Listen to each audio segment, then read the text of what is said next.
Imagine paying into a homeowners association for years, and then a teenager strolls up your driveway and says, "I'll take your Harley," like it's a free sample at the grocery store. What would you do? It was a soft Saturday morning. Sky. The kind of lazy blue that makes you forget bills and emails. Coffee steaming. Porch boards warm under my feet. I watched a squirrel argue with a blue jay in the oak. Just a normal day quiet. Easy. Unremarkable. Then a kid in a backward cap walks right up my driveway like it's a sidewalk to a store. Lean. Long legs. Sneakers. A half size. Too big. He stops beside the bike, my black and chrome Harley parked in the shade, and points. "I'll take that one," he says. Polite, as a shopper picking a cantaloupe. I let out a laugh. I didn't plan. Good one. No smile. Not a twitch. "I'm serious," he says. "Mom talked to the HOA. She said you were giving it to me since you don't ride it and it's, disruptive." My hand freezes halfway to my mug. "Excuse me," he jerks his chin toward the cul-de-sac. And there she is, Karen. Sunglasses that could cut glass. Arms folded across a blouse that's never seen a wrinkle. She gives a little wave. Like we're already in agreement. "You must be confused," I tell the kid. He looks back at her. She nods. Regal. Like a traffic light turning green. "Go ahead, Tyler," she calls. He knows. I set the mug down and step off the porch. I don't know any such thing. Karen glides over my grass like it's a runway she personally approved. "Owen," she says. "We all hear your engine. It rattles windows and upsets pets. The board discussed it. You don't ride often anyway. Be neighborly and donate the motorcycle to someone who will appreciate it." She lifts a hand toward her son. Not touching him. Like she's presenting a prize on daytime television. "You mean give your kid my Harley?" "Exactly. He's turning 17 next month. It would be perfect." A laugh jumps out of me. "You've lost your mind." She tilts her chin. "That's rude. I'm trying to help you do the right thing. Since you won't, we'll escalate. Escalate what you'll see," she says. Almost cheerful. I don't scare easy. I've seen sandstorms chew tents, and I've seen engines die on roads that don't forgive. But there is a special kind of dread that comes when you realize someone believes rules are weapons, and they've got a quiver. I kept it simple. "Tyler, you can't take what isn't yours." He shifts. "Mom said." "Your mom's wrong." Karen's smile thins. "We'll be in touch." Later that week, sunbright. Air clean. I took the Harley out for a spin. Nothing wild. Just a loop past the lake. A polite wave to Mrs. Alvarez and her giant mug of coffee. A stop at the gas station, where the clerk always asks for photos of the grandkids. Wind does a thing to your head. You know, it rinses the static out. I pulled back into the driveway, killed the engine, and started unbuckling my helmet when sirens broke the quiet. Two cruisers slid in like a pair of chess pieces. Doors opened. Two officers stepped out. Calm, but tense. Hands close to their belts. "Sir," the first one said. "Step away from the motorcycle." Come again. Step away from the vehicle now." I took 2 steps back. Palms out. "What's this about?" "We received a report of stolen property. A resident claims you unlawfully took possession of a motorcycle promised to her minor son." I blinked. "This is my bike. Title. Registration both inside. I've owned it for years." Karen appeared at the sidewalk like she'd been waiting for her cue. Tyler trailed her. Arms folded. Mouth set. She pointed. "Theatrical. There it is. He promised it to my son and then reneged. That's theft. I laughed, couldn't help it. The officer did not.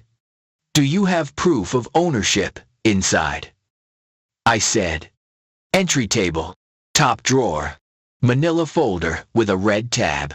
Mind if we retrieve it? Be my guest. They went in. And Karen leaned just enough to keep her voice private. You could have avoided all this, she whispered. But you chose hostility. I watched the heat shimmer off the chrome. The officers came back with the folder. Flipped through. Nodded. It's his. The first officer said. Clean title. Been in his name for years. No issue here. Karen flinched. Tiny, but real. Tyler said. That's not fair. He said, I could have it. I said no such thing. I told him. I don't hand out motorcycles like Halloween candy. Karen pivoted fast. If not theft, then fraud. He misled us. The second officer's patience had a limit. Ma'am, that's not how fraud works. They handed me my papers, gave a nod, and left with the weariness of people who visit too many neighborhoods with too many chiefs. The next morning, a letter was taped to my door. HOA letterhead up top, like a sheriff's star. Notice of violation. It said, community disruption. Failure to observe courtesy standards. Suggested remedy removal of nuisance motorcycle or donation to a deserving resident. In plain English, Karen wrote a story and stamped it with a logo. I didn't rage. I documented. Photos of the bike. Scans of title and registration. A copy of the police call log, which I requested under the sunshine rules. Doorbell cam footage of Tyler pointing at the Harley and saying, Mom said you'd give it to me. Dates. Times. Emails. Paper has a way of keeping people honest. I also called Mark, an old friend from my veterans group who works at the state attorney's office. I'm not your lawyer, he said. Careful. But this smells like someone trying to use an HOA as a crowbar to pry a private property transfer. Makes sense. I said. What should I do? Write a clear statement. Attach everything. If she keeps pushing, there may be remedies. So I did. And I waited. Waiting did not mean nothing happened. The tow truck came on a Wednesday. Big white pickup with orange letters towing. The driver leaned out. Shades low. You the owner? Sure am, I said. He checked a clipboard. Got a removal order. Abandoned vehicle, in violation of community standards. I laughed too loud. Buddy, I wrote it yesterday. It ain't abandoned. It's caffeinated. He scratched his jaw. Look, I'm just the tow. If there's a mistake, show me your papers before my rig even kisses your driveway. I handed over title, registration, proof of insurance, everything current, everything neat. He whistled low. That's clean. Who called this in? He tapped the line for authorized by. And there was just one word, board, behind him. Like clockwork. Karen materialized. It hasn't moved in weeks, she announced. We all agreed it should be removed. The driver shook his head. Ma'am, if I hook a registered bike without the owner's consent or a lawful order, I'm the one in court. I'm not doing something dumb. He tipped 2 fingers off his cap at me and rolled off. Karen stayed. This isn't over, she said. You're right, I said. It's not. That evening, an email arrived. Anonymous noise complaint. Claimed I'd been revving the engine past midnight. Frightening pets. Waking babies. Disturbing the peace. And possibly rattling the heavens. Promised there was audio proof. I was out of town that night. I had hotel receipts, toll records, and doorbell cam footage of a quiet porch and a sleeping motorcycle. I replied to the board, attached all of it, and added, happy to demonstrate the engine at a reasonable hour if anyone wants to hear what compliance sounds like. Bill. The board president wrote back quickly, thank you. We'll review. 2 days later, a special meeting was called. Small clubhouse. Folding chairs. Stale coffee. Different temperature. People looked tired of being tired. Bill cleared his throat. We had an incorrect tow order issued under abandoned vehicle. We also received a noise complaint that appears unfounded based on the documentation. He glanced at Karen. We will be revisiting process. Karen raised a hand. With respect. Neighbors have a right to peace and quiet. His engine is obnoxious. There's people who work early shifts, and Mrs. Alvarez cut in. Voice like a warm church bell. Neighbor rights don't include taking someone's property. Dear. And I saw your boy try to sit on that bike last week. I told him to hop off. A ripple went through the room. Karen smiled too hard. Kids are curious. Curious is fine, I said. Standing. Entitled is different. I'm not here to fight. I'm here to ask for fairness. If there's a rule, show it to me in writing. If there's a complaint, put a name on it. If you're going to send police or a tow truck, be ready to show proof. Bill nodded. Agreed. From now on, nuisance complaints require multiple signatures and evidence. No anonymous noise tickets. No tows without verified violations and proper notice. Karen bristled. You're changing policy for one man's vanity project. Or, we're changing policy because we got sloppy. Bill said. Mild as tea. I thought maybe. Just maybe. The storm had rolled past. But folks like Karen don't like losing weather control. A letter from a law firm arrived, cool paper. Sharp logo. It alleged defamation. It claimed my statements at the meeting impugned Karen's character and caused emotional distress. It demanded a retraction, an apology, and, for flavor, money. I called Mark. He chuckled. Small and weary. Bluff, he said. But respond. Keep it factual. My vet buddy lawyer drafted a tidy reply.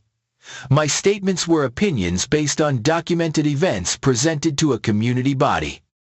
We enclosed photos. The police incident confirmation. The tow order. The anonymous email. And the HOA notice. We noted that continued baseless claims could invite counteraction. Silence followed. Not peace, just quiet. I used it. I tuned the bike.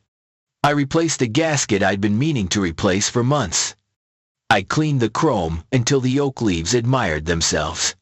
Neighbors began to talk. Not whispers, conversations. Mr. Jenkins next door. Retired firefighter, with calves like tree trunks. Told me Karen hassled him last winter over a flag bracket. Said it wasn't architecturally harmonious. He grunted. I told her it was historically harmonious with my service. Mrs. Patel, down the block, got written up for holiday lights that conflicted with the street's lighting profile.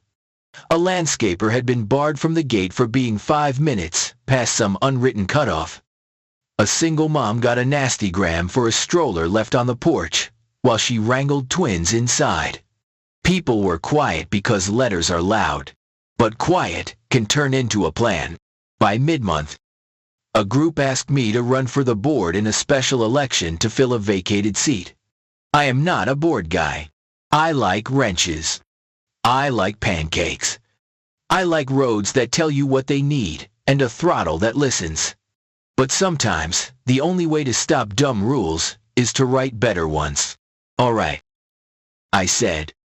If we do this, we do it together. We met at Mrs. Alvarez's dining table. Coffee rings. 2 plates of cookies. 4 pens running out of ink. We wrote what mattered: clear rules, reasonable enforcement, respect for private property, compassion for edge cases, and transparency, so no one wakes up to surprise gotchas. Election night. The clubhouse filled up, not just with bodies, with stories. People who ate fines because life was heavy enough. People who mow their strips and wave at dogs and don't need a hall monitor with a badge made of paper. Bill opened the floor for statements. Karen sat near the front, chin high, hands laced. Not running, but very present. I stepped up. "My name's Owen," I said. "I love this neighborhood. I also love my motorcycle." A few chuckles. "What I don't love is rules used like weapons. We need common sense, due process, and a reminder that this is a community, not a kingdom." I promised transparency. I promised real notice and cure periods. I promised we'd separate safety concerns from style preferences. And I said, plain as I could, that if I ever misused authority, people should vote me out fast. It wasn't fancy, but it was honest. And, honest goes a long way when folks are tired. Ballots went into a clear plastic tub that had seen too many summers. Volunteers counted in pairs. When they finished, Bill cleared his throat. By a strong margin. He said, "Owen is elected to the board." Polite clapping. Warm. Not thunder. Karen stood and announced she reserved the right to appeal. Mrs. Alvarez patted her arm like you would a fussing cat and said, "You can appeal to the next election."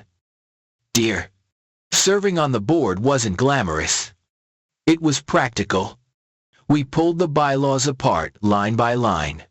We struck the vague courtesy standards and replaced them with measurable guidelines, quiet hours that made sense, decibel references for parties and engines, exceptions for emergencies, and a channel for reasonable accommodations. We added a code of conduct for board members: no personal vendettas, no anonymous complaints initiated by officers, no using the HOA to chase grudges. We required documentation for every citation. We set a response time for appeals. We posted drafts and invited comments, answering every single one. Politely. Even when the caps lock brigade showed up with paragraphs that looked like trampoline typing. We trained the management company on the new flow. We held a Q&A in the clubhouse. And I brought coffee that didn't taste like a paper cup. People showed up. People asked real questions. They wanted clarity, not conflict. Karen came to that Q&A. She asked if the new rules meant the neighborhood had to tolerate eyesores and noise machines. I said the rules meant we would treat people like neighbors, and we'd deal with real problems, not invented ones. She left early. A week later, the final vote passed. Not perfect. Better. The old gears grinded a little less. I took the Harley out early the next morning, the hour when even the suns speak soft. I rolled past porches and waved. The engine purred. Not shouted. Respect isn't a throttle setting, but it sure helps. Halfway down the block, Tyler lifted a hand from his front yard. He didn't try to sit on the bike. He didn't scowl. Just a small nod like, "We're good." I parked under the oak and started polishing the tank when Tyler walked over with a small rag. "Brought this," he said. "For the chrome, if that's okay." I checked the street. Karen's car sat in their driveway. Nose pointed out like a question. "All right," I said. "But you don't touch the throttle." He grinned. "Careful." And rubbed the rag in slow circles. "Mom's mad at me," he muttered. Says I embarrassed her at the meeting. I like the bike. Didn't mean to start a war. You didn't. I told him. Grown-ups did. I paused. Learned something. Though. Wanting a cool thing doesn't make it yours. He nodded. Yeah. Karen's car eased to the curb. Window down. Sunglasses on. She held my gaze for a long beat, and then drove on without a word. Peace is quiet routines. The HOA handled a mailbox repair for a neighbor on a fixed income. We approved a new bench for the dog park. We planned a community yard sale and a hurricane prep workshop. Nothing dramatic, just work. Then, an email hit my inbox from a name I didn't recognize. It attached a video clip grainy, nighttime, and claimed it showed me riding the Harley after quiet hours. The bike in the clip wasn't mine. Wrong pipes. Wrong seat. Wrong year. Also, I was asleep 2 houses away. As my home security system and a nosy raccoon could testify, I forwarded the clip to the board with 2 stills, side by side, the mystery bike and mine. Not the same. I wrote. Also, here's my porch cam of a raccoon committing a serious trash can violation at the exact time. Bill replied, copy. No action. A few days later, I got a notice that a board member had resigned. Karen, according to the manager, was stepping back from neighborhood involvement. There was no speech, no farewell, just absence. Like a heavy picture, finally taken off a wall. I didn't cheer. I felt tired and grateful and kinda sad for Tyler, who deserved a quieter life. As weeks passed, something loosened in the neighborhood. The way people waved changed. Less tight in the shoulders. More porch chats. More shared seedlings. More dog treats in pockets. Turns out most of us don't want a battle. We want a mailbox that doesn't wobble, and a lawn that won't shame us, and a place to belong. One evening, Mr. Jenkins knocked with a set of old saddlebags he'd kept from his riding days. They'll fit your Harley, he said. I want them used, not boxed. We bolted them on while the sky went purple. He told me stories about night rides after long shifts, and a buddy who swore by a lucky quarter. Later, Tyler's apology grew into something steadier. He asked questions about maintenance. I showed him how to check tire pressure with a gauge that belonged to my dad. He learned not to lean a bike on soft grass. He learned respect is something you practice. And me, I kept breathing, kept documenting, kept remembering that quiet proof beats loud drama. Months later, at the annual meeting, I gave a short report. Fewer complaints. Faster resolutions. A dip in fines because more issues were fixed before they turned into tickets. We didn't beat people into compliance. We built paths they could walk. During questions, a neighbor asked if the Harley would ever get its own dedicated parking pad per the new guidelines. I said I'd be first in line to apply, same as anyone. After we adjourned, Bill stopped me by the door. You did good, he said. Didn't let it become a circus. I just wanted my life back, I said. Funny thing, he replied.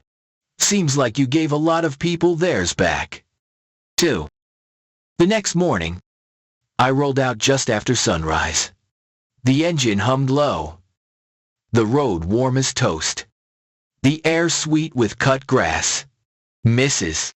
Alvarez waved with that enormous mug. Mr. Jenkins saluted with his hose.